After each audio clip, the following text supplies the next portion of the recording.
নমস্কার বন্ধুরা, আমি বিশ্বজিৎ আর বিএম লাভ ইউ জিন্দেগির একটা নতুন ভিডিওতে আপনাদের সবাইকে স্বাগত। এই ভিডিওতে আমরা কথা বলবো সান্দাকফু ট্রিপের ব্যাপারে। আমরা সবাই জানি সান্দাকফু ভারত ও নেপাল সীমান্তে সিঙ্গালীলা ন্যাশনাল পার্কে অবস্থিত পশ্চিমবঙ্গের সবথেকে উঁচু জায়গা, যার উচ্চতা 11,929 ফুট। পশ্চিমবঙ্গ তথা দেশ বিদেশের ট্রেকার্সদের এটা অন্যতম ভালো লাগার জায়গা। তবে আপনাদের কোনো চিন্তা নেই, ট্রেক না করতে পারলেও এখানে রয়েছে গাড়িতে যাওয়ার সুবন্দোবস্ত। নভেম্বর মাসের 21, 22, 23 এই তারিখগুলো আমরা ছিলাম সান্দাকফুতে, তাই এরই পুরো অভিজ্ঞতা আপনাদের সঙ্গে শেয়ার করব।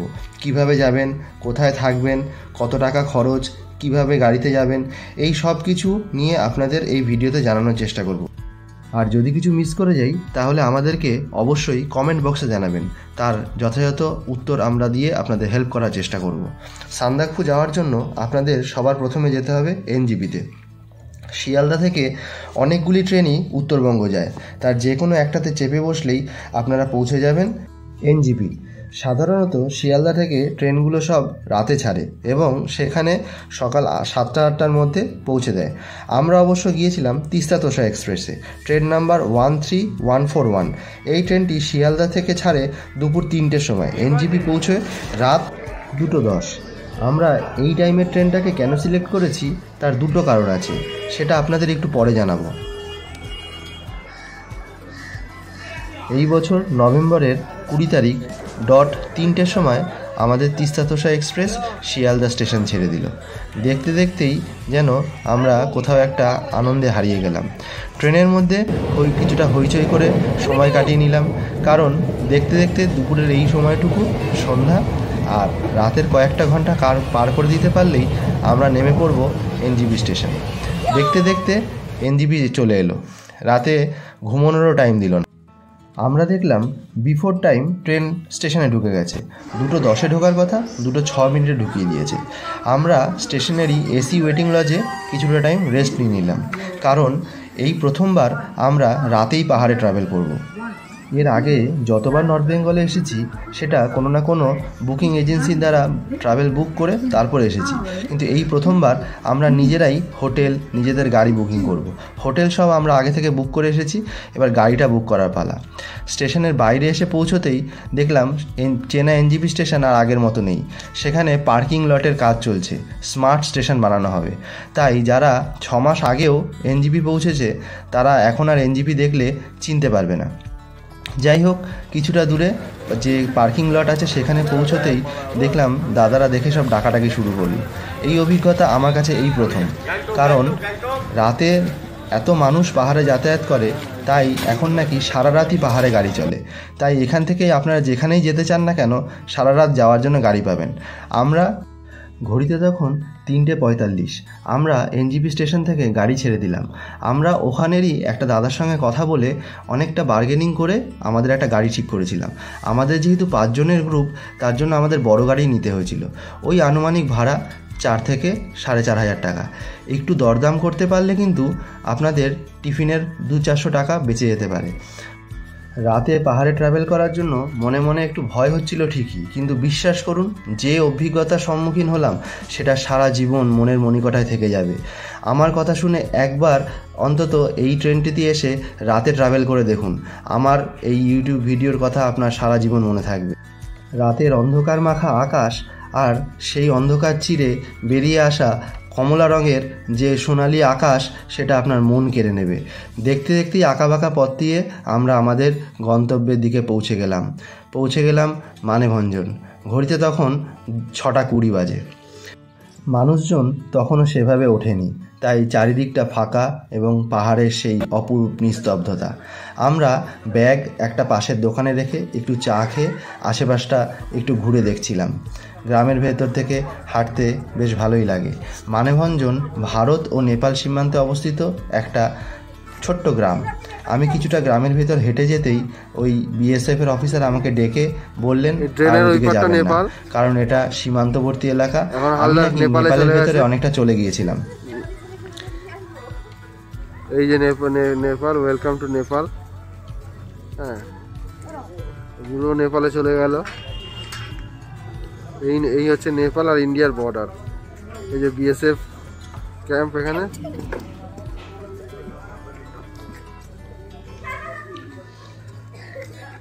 আমরা এখন দাঁড়িয়ে আছি মানেভঞ্জতে।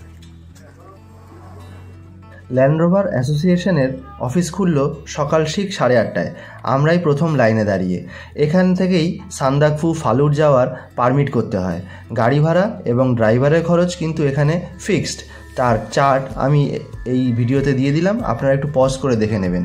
আগেই বলেছিলাম আমরা ওই ট্রেনটাতে কেন এসেছি। ওই ট্রেনটাতে আসার কারণ হলো এখানে আমরা অত্যন্ত সকালবেলা পৌঁছে গেছি। এখানে একটা বিষয় আছে, সকাল 8:30টার সময় কাউন্টার খোলে, দুপুর 2টোর পর কিন্তু কাউন্টার বন্ধ হয়ে যায়। দুপুর 2টোর পর থেকে আপনি এখান থেকে সান্দাকফু যাওয়ার জন্য আর কোনো গাড়ি পাবেন না। তাই চেষ্টা করবেন যতটা সম্ভব সকাল সকাল আসার। যদি আপনি অন্য কোনো ট্রেনে আসেন তাহলে কিন্তু আসতে অনেকটা দেরি হয়ে যেতে পারে। তো যাই হোক, এখানে বোলেরো ও ল্যান্ড রোভার দুরকম গাড়িই কিন্তু এখানে অ্যাভেলেবেল। আপনাদের যেটা পছন্দ, যেটা প্রয়োজন সেই অনুযায়ী কিন্তু আপনারা যেতে পারেন। ভাড়া কিন্তু দুটোরই সেম। যারা একটু পুরনো ঐতিহ্যের মধ্যে সান্দাকফু ভ্রমণ করতে চান তারা ল্যান্ড রোভারে যেতে পারেন, এবং যারা একটু আরাম বা কমফোর্টের জন্য যাবেন তারা কিন্তু বুলেরোতে যেতে পারেন। আমরা আগে থেকেই জেনে এসেছি রাস্তা কিন্তু এখানে বেশ খারাপ, তাই আমরা প্রথম থেকেই সিদ্ধান্ত নিয়েছিলাম যে আমরা বুলেরোই নেব। তাই আমরা অ্যাসোসিয়েশনে কথা বলে এখান থেকে প্রথম লাইনে দাঁড়িয়ে থাকা বুলেরোটাই আমাদের জন্য আমরা বেছে নিয়েছি। এখানে আপনারা বেশ কিছু দোকান পেয়ে যাবেন, যেগুলো থেকে আপনারা প্রয়োজনীয় আপনাদের খাবার, ড্রাই ফ্রুটস, জল, শীতের পোশাক নিয়ে নিতে পারেন। কারণ ওপরে কিন্তু এগুলোর আর কিছুই ব্যবস্থা আপনি পাবেন না, পেলেও কিন্তু তার দাম অনেক বেশি হবে। গাড়ির উপরে ভালো করে বেঁধে দিলেন। আমরা আস্তে আস্তে তৈরি হয়ে নিলাম আমাদের গন্তব্যের উদ্দেশ্যে বেরিয়ে যাওয়ার জন্য। এদিকে একটু বেলা বাড়তেই দেখলাম বেশ ভিড় লেগে গেল। চারিদিকে গাড়ির জঞ্জাট, বিভিন্ন গাড়িগুলো নিচ থেকে এসে এই পার্কিং লটে দাঁড়াচ্ছিল। তার মধ্যে ল্যান্ড রোভার, বোলেরো দুটোই প্রায় সমান সমান আমাদের চোখে পড়েছিল। এখান থেকে যাওয়ার সময় আরও কিছু কাজ রয়েছে, যেমন আপনাকে সিঙ্গালিলা ন্যাশনাল ফরেস্টের অফিসে গিয়ে সেখানে কিন্তু পারমিট করাতে হবে। এখান থেকে সিঙ্গালিলা ন্যাশনাল পার্কের জন্য আপনাকে 250 টাকা করে টিকিট কাটতে হবে, তারপরেই কিন্তু আপনি সান্দাকফু যাওয়ার পারমিট পাবেন। এখানে একটা কথা বলে রাখি, এখানে আপনাদের একটা প্রয়োজনীয় তথ্য দিয়ে রাখি। আপনারা কিন্তু প্রত্যেকেই আপনাদের সঙ্গে আপনাদের পরিচয়পত্র অর্থাৎ আধার কার্ড এবং ভোটার কার্ডের জেরক্স কপি এবং তার অরিজিনাল কপি সঙ্গে রাখবেন। কারণ আপনি এই পুরো সান্দাকফু ট্রিপে ভারত এবং নেপাল সীমান্তের মধ্যে দিয়ে যাতায়াত করবেন, তাই বিভিন্ন জায়গায় কিন্তু আপনাকে পরিচয়পত্র দেখাতে এবং তার আইডেন্টিফিকেশন করতে করতে যেতে হবে। আপনাদের এই ল্যান্ড রোভার অ্যাসোসিয়েশনের বুকিংয়ের সময়ও কিন্তু সেখানে প্রত্যেকটা মানুষের আধার কার্ডের জেরক্স এবং তাদের পরিচয়পত্র ডিটেলস সেখানে দেখাতে হবে, তারপরেই কিন্তু আপনারা ওপরে যাওয়ার সুযোগ পাবেন। এইরকম আঁকাবাঁকা রাস্তা দিয়ে যেতে যেতেই মাঝে মধ্যেই কিন্তু আপনাদের সেই রকম বিএসএফ ক্যাম্পের মধ্যে দিয়ে পড়তে হবে। প্রত্যেকটা বিএসএফ ক্যাম্পেই কিন্তু এই চেকিংগুলো হবে, যে কোথা থেকে আসছেন, কোথায় যাবেন, কতদিন থাকবেন, কতজন মেম্বার আছে। যে মেম্বারের আধার কার্ড আপনারা প্রত্যেকটা জায়গায় ইস্যু করছেন তার আধার কার্ডের ডিটেলস, ফোন নাম্বার, গাড়ির নাম্বার, এই সমস্ত কিছু তথ্য দিয়েই কিন্তু আপনাদের এই ন্যাশনাল পার্কের মধ্যে দিয়ে প্রত্যেকটা জায়গাতে চেকপোস্টের মধ্যে দিয়ে এগিয়ে যেতে হবে। তবে এখানে চিন্তার কিছু নেই, আপনাদের সঙ্গে যে ড্রাইভার দাদা থাকবেন তিনিই কিন্তু এই সমস্ত কাজগুলো করে দেবেন, আপনারা শুধু তাদেরকে হেল্প করবেন। আমাদের ড্রাইভার দাদা কিন্তু বেশ ভালো ছিল। দেখতে দেখতেই আমাদের একটা প্রথম মনেস্ট্রিতে নিয়ে এলো। আমরা এই মনেস্ট্রিতে একটু নেমে মনেস্ট্রিটা ঘুরে দেখলাম। এই মনেস্ট্রি থেকে সামনের যে ভিউ, সেই ভিউটা অপূর্ব সৌন্দর্য। আপনারা জাস্ট দেখুন।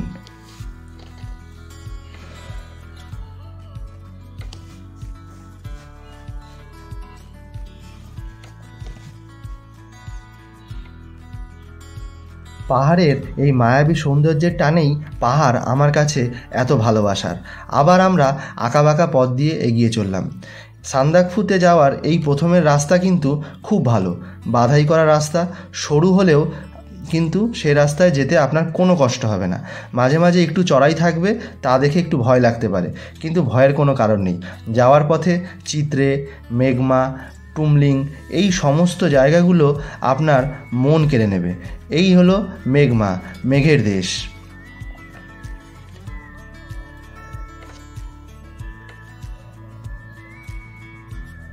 আপনি এই সমস্ত জায়গায় এসে এক নিমেষে এই পাহাড়ি সৌন্দর্যের মধ্যে হারিয়ে যাবেন।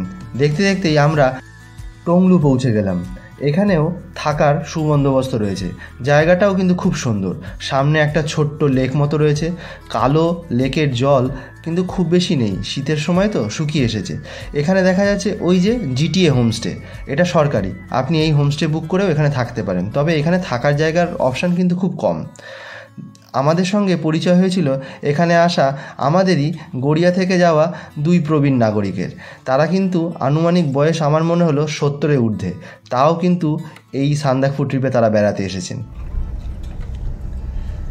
সান্দাকফু যাওয়ার এই যে রাস্তা, আমি প্রায়ই আপনাদেরকে এই রাস্তাটার সঙ্গে পরিচয় করানোর জন্যই এই রাস্তার ভিডিও অনেকগুলো এখানে দিয়েছি, কারণ এই রাস্তা নিয়ে আমাদের অনেকের মনের মধ্যে কিন্তু অনেক রকম সংশয় রয়েছে। বিভিন্ন ভিডিওতে এই রাস্তা সম্পর্কে আমরা অনেক রকম কথা শুনে থাকি, রাস্তা ভালো না, যাওয়ার খুব অসুবিধে, যেতে গেলে খুব কষ্ট হবে, এই সমস্ত ভিডিও শুনে অনেকেই কিন্তু একটা সান্দাকফু সম্পর্কে নেগেটিভ অ্যাপ্রোচ তৈরি করে। কিন্তু বিশ্বাস করুন, এই যে রাস্তা দিয়ে আমরা চলছি, সেই রাস্তা দিয়ে যাওয়ার সময় আপনি যে অপরূপ সৌন্দর্যের নিদর্শন পাবেন, তা আপনার সারা জীবন মনের মণিকোঠায় চিরস্থায়ী হয়ে থাকবে।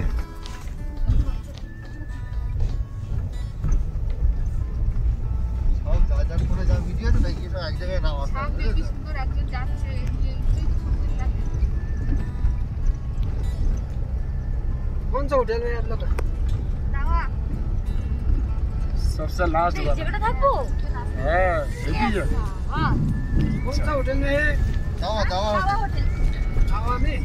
এই যে সামনে বাদিকে যে হোটেল হোমস্টেগুলো দেখছেন, এটা হচ্ছে টুমলিংয়ে থাকার বেশ কিছু জায়গা। সিদ্ধার্থ হোটেল, শেরপা লজ, আরও কিছু বেশ হোমস্টে আপনি এখানে পেয়ে যাবেন। কিন্তু আমরা এই হোমস্টেগুলোকে ছাড়িয়ে আরেকটু সামনের দিকে এগিয়ে গিয়েছিলাম। আমাদের যে হোমস্টেটা ছিল সেটা হলো দাওয়া লজ। এই দাওয়া লজের ডেসক্রিপশান আপনারা আমাদের এই টুমলিং এর পুরো ভিডিওতে পেয়ে যাবেন। এছাড়াও আমরা আমাদের ডেসক্রিপশান বক্সে এর পুরো ভিডিও দিয়ে দেবো। আমরা একটা ছোট ভাইয়ের রেফারেন্সে এই হোটেলটা পেয়েছিলাম, ওকে অনেক অনেক ধন্যবাদ যে ও আমাদের এই হোটেলটা রেফার করেছিল। হোটেলে পৌঁছে হোটেলের চারিপাশের যে অপরূপ সৌন্দর্য এবং হোটেলের যে আতিথেয়তা, সেটা আমাদের মুগ্ধ করেছে। থ্যাঙ্কস ওকে আরও একবার যে ও আমাদেরকে এই হোটেলটা রেফারেন্স করেছিল। এই হোটেলটা হলো আপনাদের টুমলিংয়ের একেবারে শেষ হোটেল। এরপর থেকেই আপনারা টুমলিংয়ে থাকার আর কোনো জায়গা পাবেন না। টুমলিং পৌঁছতে আমাদের প্রায় 12:30 বেজে গেছিলো। এইদিকে আকাশ পুরো মেঘলা হয়ে এসেছে, পাহাড়ের ওয়েদার, আগে থেকে কোনো কথা প্রেডিক্ট করা যাবে না, যখন তখন যা কিছু হতে পারে। দেখে মনটা একটু খারাপ হয়ে গেল। ওইদিকে খিদেও পেয়েছিল জোর। আমরা দাদাকে বললাম আমরা ফ্রেশ হয়ে নিচ্ছি, আপনি লাঞ্চ রেডি করুন। টেবিলে খেতে বসার সময় আমি যে ভুলটা করেছি সেটা হলো নিচে কলে চলে গেছিলাম হাতটা ধোয়ার জন্য, কিন্তু হাতটা ধোয়ার পরেই আমার আঙুলগুলো একেবারে বরফের মতো স্টিফ হয়ে গেল। আমি আর আঙুলগুলো নাড়াতে পারছি না। ভাত আমরা বাঙালিরা একটু হাত দিয়ে মেখে খেতেই যেন অভ্যস্ত, সেই হাত ছাড়া চামচ দিয়ে খেতে যেন কোনো মতে বসালো না। কোনো রকমে দুটো হাত ভালো করে ঘষে নিয়ে তারপরে একটু গরম করে আমি আবার খাওয়া শুরু করলাম। লাঞ্চে দাদা আমাদের জন্য দিয়েছিল ভাত, ডাল, আলু ভাজা, মিক্স সবজি, চাটনি, পাঁপড়, আচার আর ওনাদের সেই ঝাল লঙ্কা, এই সমস্ত দিয়ে জমিয়ে খাওয়া দাওয়া করে আমরা চলে গেলাম একটু রেস্ট নিতে। দাদাকে বলেছিলাম আকাশ যদি পরিষ্কার হয় তাহলে আমাদেরকে একটু ডাকবেন, সানসেটটা আমরা দেখব। দাদা ঠিক 5টার সময় আমাদের দরজায় নক করলো। আমরা ছাদে যাওয়ার পর যা দেখতে পেলাম, আমাকে ক্ষমা করবেন, যা দেখতে পেয়েছি তার এক অংশও হয়তো আমি ক্যামেরাবন্দি করে আপনাদের জন্য নিয়ে আসতে পারিনি। দেখতে দেখতে সন্ধে নেমে এলো, পাহাড়ে ঝপ করে সন্ধে নামে। এদিকে সন্ধেবেলা স্ন্যাক্স রেডি, গরম চা, তার সঙ্গে পকোড়া, সস। আমরা সাথে মোমো অর্ডার করেছিলাম। পাহাড়ে যাব, একটু মোমো খাবো না তা কি হয়? খাওয়া দাওয়া, আড্ডা, সাথে গল্প, সব কিছু করতে করতে কখন যে সন্ধে থেকে রাত হয়ে গেল বুঝতেই পারলাম না। রাতে 8:30টার মধ্যে ডিনার করে আমরা শুয়ে পড়লাম, কারণ কাল সকাল সকাল উঠতে হবে। সানরাইজটা কোনো মতে মিস করা চলবে না। সকাল 5:30টার মধ্যে সানরাইজ হয়ে গেল। টুমলিংয়ে এই সানরাইজ দেখার জন্য ওপরে একটা ভিউ পয়েন্ট আছে। আমরা সবাই কিন্তু অনেকটা পাহাড় চড়ে সেই ওপরে গিয়েছিলাম। সেখান থেকে যে নৈসর্গিক সৌন্দর্য দেখতে পেলাম তার কিছুটা অংশ আপনাদের এখানে শেয়ার করার চেষ্টা করছি। স্লিপিং বুদ্ধা তথা কাঞ্চনজঙ্ঘা আমি এই প্রথমবার আমার এত কাছ থেকে দেখলাম। মনে হলো হাত বাড়ালেই আমি ছুঁতে পারবো। সকালবেলার ব্রেকফাস্ট সেরে আমরা আস্তে আস্তে নিজেদের লাগেজপত্র গুছিয়ে রেডি হয়ে নিচ্ছিলাম। কিছুতেই যেন এই অপরূপ সৌন্দর্য জায়গাটা ছেড়ে যাওয়ার মন চাইছিল না। এইদিকে দেখলাম সকাল হতেই বেশ কিছু ফরেনার তারা কিন্তু ট্রেকে বেরিয়ে পড়েছে। এরা কিন্তু আমাদের মতো গাড়িতে যায় না, এরা কিন্তু আসে সান্দাকফুতে ট্রেক করেই যাওয়ার জন্য। ওইদিকে দাদা ডাকলো ব্রেকফাস্ট রেডি। ব্রেকফাস্টে আমাদের জন্য রেডি হয়েছিল bread, omelette, jam, toast, Maggi. যার যেটা পছন্দ সে কিন্তু সেটাই খেয়েছে। আরেকটা কথা বলে রাখি, এখানে কিন্তু চায়ের কোনো লিমিটেশন নেই। আপনি যতবার খুশি, যতবার প্রয়োজন আপনি চা চাইলেই ওনারা কিন্তু গরম গরম চা আপনাদের জন্য বানিয়ে দিচ্ছে। এই সব কিছু খাওয়া দাওয়া করে ভালো করে আমরা আমাদের লাগেজপত্রগুলো নিয়ে এইবার আমরা আমাদের সান্দাকফুর উদ্দেশ্যে বেরিয়ে পড়লাম। এখানে 9টার মধ্যেই আমাদের গাড়ি চলে এসেছিলো। আমরা কিন্তু সেই গাড়িতে আবার আমাদের ব্যাগপত্রগুলো সব গুছিয়ে নিচ্ছিলাম। সান্দাকফু যাওয়ার রাস্তায় এই ল্যান্ড রোভারগুলো কিন্তু দেখতে বেশ ভালো লাগে। রাস্তা এতটাই সরু যে সব জায়গায় দিয়ে কিন্তু দুটো গাড়ি পাশাপাশি যেতে পারে না, একটু জায়গা করে আরেকটা গাড়িকে সাইড দিতে হয়। রাস্তা কিন্তু গৌরীবাস চেকপয়েন্ট পর্যন্ত খুব ভালো, আপনাদের কোনো রকম কোনো অসুবিধা হবে না। গৌরীবাসের পরে রাস্তা কিন্তু নতুন করে বেশ কিছুটা বানানো হয়েছে, কিন্তু আমরা শুনলাম এই বছর বর্ষাতে নাকি সেই রাস্তাও ল্যান্ডস্লাইডের জন্য ভেঙে গেছে। পাহাড়ে রাস্তা ল্যান্ডস্লাইডের জন্য ভেঙে যাওয়া খুব কমন একটা ব্যাপার, কিন্তু এই গৌরীবাসের পরেও কিন্তু প্রায় 4-5 কিলোমিটার এরকম বাধাই পাকা রাস্তা করা রয়েছে। সেই রাস্তা দিয়েও কিন্তু আপনাদের যেতে খুব বেশি একটা অসুবিধে হবে না। তবে যে বিষয়টি মাথায় রাখবেন সেটি হলো, এখানে কিন্তু গৌরীবাসের পর থেকে রাস্তা বেশ খাড়াই, গাড়ি কিন্তু ওইভাবে খাড়াভাবে উঠবে, এটা নিয়ে ভয়ের কিছু নেই। দেখতে দেখতে আমরা কালীপোখরি পৌঁছে গেলাম। এখানে একটা মনেস্ট্রি রয়েছে, সুন্দর একটা লেক, তবে জল খুব কম। সবাই পাথর সাজিয়ে রেখেছে, পয়সা ফেলে সবাই যে যার মতো মানত করে রেখেছে। চারিদিকটা মেঘে ঢাকা, কুয়াশাচ্ছন্ন পরিবেশ। আমাদের এই জার্নির পুরো রাস্তাটাই প্রায় কুয়াশায় ঢাকা ছিল। এই যে সেই ল্যান্ড রোভার দেখুন, এই অফরোড রাস্তা দিয়ে চলছে। এই গৌরীবাসের পর যে বলছিলাম, প্রায় পুরো রাস্তাটাই কিন্তু এইরকম অফরোডিং হবে, চলতে থাকবে। এটা নিয়ে খুব বেশি ভয়ের কিছু নেই। আমি বলবো পাহাড়ে সান্দাকফুর মতো এরকম একটা সুন্দর জায়গায় ভিজিট করতে গেলে এইটুকু কষ্ট আপনাকে করতেই হবে। মনের জোর আর সাহস নিয়ে বেরিয়ে পড়ুন। এই রকম অফরোডিং রাস্তাগুলি সান্দাকফুতে যাওয়ার জন্য আছে বলেই হয়তো সান্দাকফু অন্যান্য ট্যুরিস্ট স্পটের মতো এখনও সেই ভিড়ে ঠাসা ঘিঞ্জি পরিবেশ তৈরি হয়নি। এখানে যে ড্রাইভার দাদারা রয়েছে তাদের ওপর আপনি নিশ্চিন্তে চোখ বন্ধ করে ভরসা করতে পারেন। তারা এক একজন যথেষ্ট অভিজ্ঞ। এই রকম অফরোডিং রাস্তা, সরু রাস্তা দিয়েও যেভাবে দুটো গাড়িকে পাশাপাশি তারা সাইড দিয়ে সামনের দিকে এগিয়ে চলেছেন, সেগুলো আমাদের চিন্তা ভাবনার বাইরে।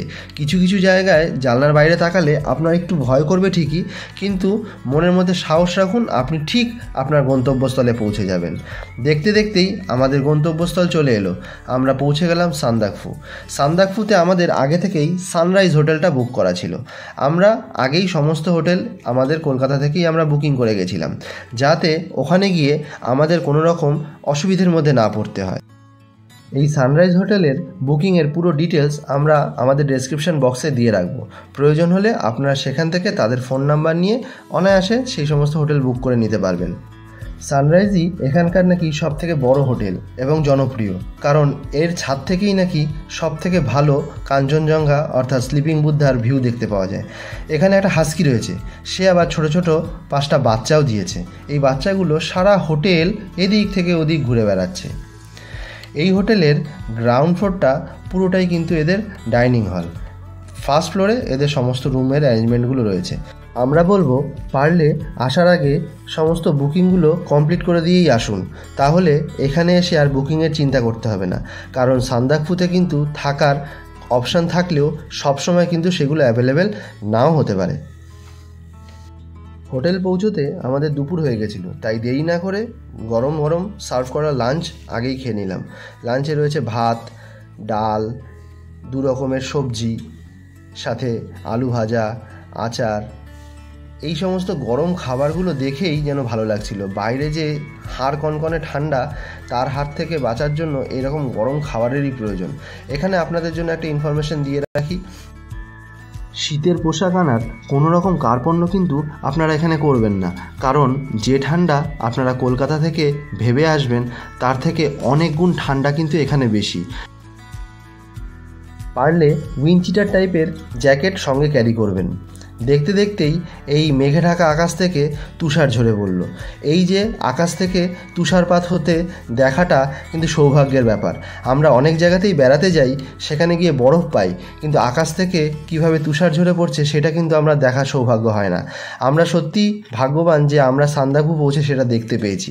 স্নোফল এত বেশি হচ্ছিল, বাইরের পরিবেশটা দেখেই সেটা বুঝতে পারছেন। কিছুক্ষণের মধ্যেই চারিদিকটা যেন ধবধবে সাদা হয়ে গেল।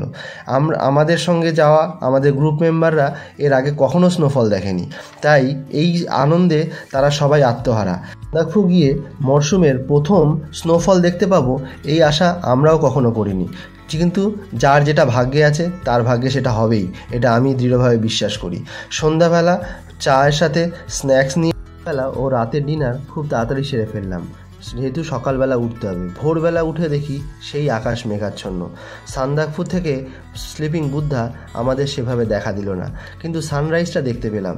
চারিদিকে সারা রাতের তুষারপাতে ধবধবে সাদা হয়ে আছে, তারই চিহ্ন চারিদিকে ছড়িয়ে ছিটিয়ে রয়েছে। সকাল হতেই 8টার মধ্যে আমাদের ড্রাইভার দাদা আমাদেরকে নিতে চলে এলো। যখন ফিরছি তখন সান্দাকফু থেকে ফেরার মন খারাপ ও সাথে একরাশ ভালো ভালো স্মৃতি ও ভালোবাসা নিয়ে ফিরে যাচ্ছি।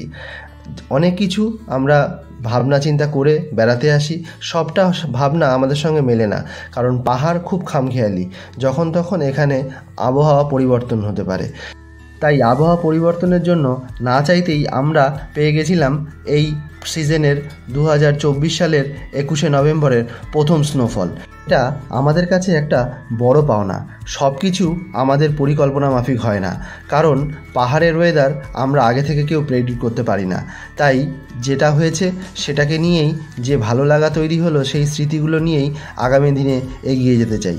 এখানে একটা কথা বলে রাখি, সান্দাকফু যথেষ্ট রিমোট এরিয়া, তাই আপনারা যখন এখানে বেড়াতে আসবেন আপনাদের প্রয়োজনীয় সমস্ত রকম জিনিসপত্র এবং সাথে অবশ্যই ওষুধ ক্যারি করবেন, কারণ এটি অনেক উচ্চতায় অবস্থিত। শ্বাসকষ্টজনিত যদি সমস্যা কারো থাকে, বিশেষ করে এই রকম ঠান্ডার পরিবেশে খুব ছোট বাচ্চা না নিয়ে আসাই ভালো, খুব বেশি বয়স্ক লোকেদের এখানে না আসাই ভালো, ব্রিদিং সমস্যা হতে পারে। তবে অনেক বয়স্ক মানুষও কিন্তু আমরা আমাদের এই পুরো জার্নির মধ্যে আমরা সান্দাকফুতে দেখেছি, কারণ তারা কিন্তু তাদের মনের জোরে এই পর্যন্ত পৌঁছে গেছে।